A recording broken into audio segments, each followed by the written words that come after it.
Hi friends, బాగున్నారా? ఈ మొక్కను ఎప్పుడైనా చూసారా? దీన్ని అగర్వుడ్ మొక్క అంటారు. చాలా కాస్ట్లీ మొక్క.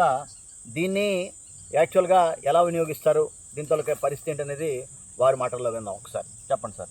ఇది అగర్వుడ్ మొక్క అండి. ఒక ప్లాంట్ 150 రూపీస్ చొప్పున రాయపూర్ నుంచి తెప్పించాము.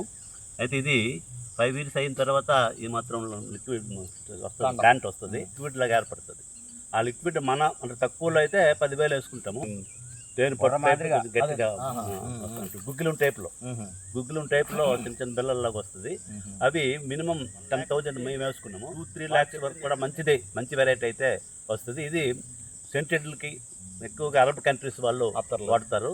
జనరల్గా ఇది ఏంటంటే శీతల ప్రాంతంలోనే పండుతుంది అనే ఉద్దేశంతో అక్కడే పెంచారు. కానీ ఇది మా పరిశోధనలు చేస్తే పర్వాలేదు, మా ఏరియాలో కూడా పండుతుంది, పర్వాలేదు అని అంటే ఒక 600 మొక్కల వరకు తెచ్చి వేయడం జరిగింది సార్.